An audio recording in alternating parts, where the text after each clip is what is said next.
महाराष्ट्र की राजनीति में छगन भुजबल एक बड़ा और प्रभावशाली ओबीसी चेहरा है।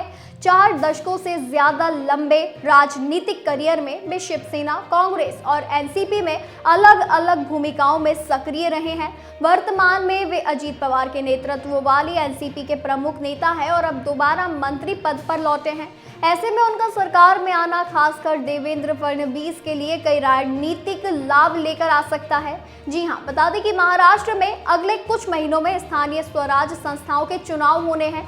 ऐसे में छगन भुजबल का मंत्री बनना महायुति गठबंधन को कितना और कैसे फायदा पहुंचाएगा, चलिए ये जानते हैं।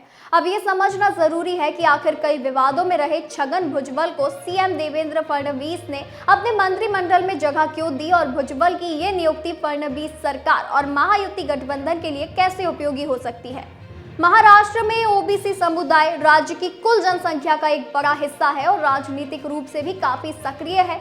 छगन भुजबल न केवल इस समुदाय के सबसे मजबूत नेताओं में से एक है, बल्कि उन्होंने ओबीसी आरक्षण के मुद्दे पर हाल ही में मराठा नेता मनोज जरांगे के खिलाफ मुखर होकर अपनी स्थिति और मजबूत की है। भुजबल की आपसी से महायुति को भी ओबीसी वर्ग का समर्थन मिल सकता है, खासकर ग्रामीण क्षेत्रों और मराठवाड़ा, उत्तर महाराष्ट्र जैसे इलाकों में। ओबीसी फ्रंट के जरिए उन्होंने राज्य के ओबीसी नेताओं को एकजुट करने की जो कोशिश की है, उसका सीधा फायदा बीजेपी और महायुति को मिल सकता है। नासिक, मराठवाड़ा, उत्तर महाराष्ट्र और मुंबई जैसे क्षेत्रों में भुजबल की मजबूत पकड़ रही है। उनके मंत्री बनने से इन क्षेत्रों में महायुति की स्थिति मजबूत हो सकती है। नासिक महानगर पालिका, औरंगाबाद, मालेगांव जैसे संवेदनशील नगर निकायों में चुनावी समीकरण बदल सकते हैं। स्थानीय नेताओं को भुजबल के राजनीतिक अनुभव और जमीनी नेटवर्क का सहारा मिलेगा।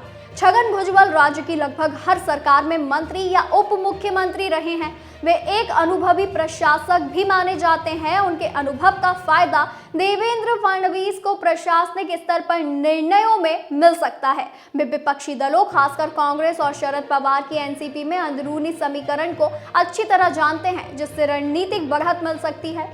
छगन भुजबल की वफादारी वर्तमान में अजीत पवार के साथ है और उनका मंत्री बनना यह दर्शाता है कि एनसीपी और बीजेपी शिवसेना के बीच गठबंधन स्थायी और मजबूत हो रहा है।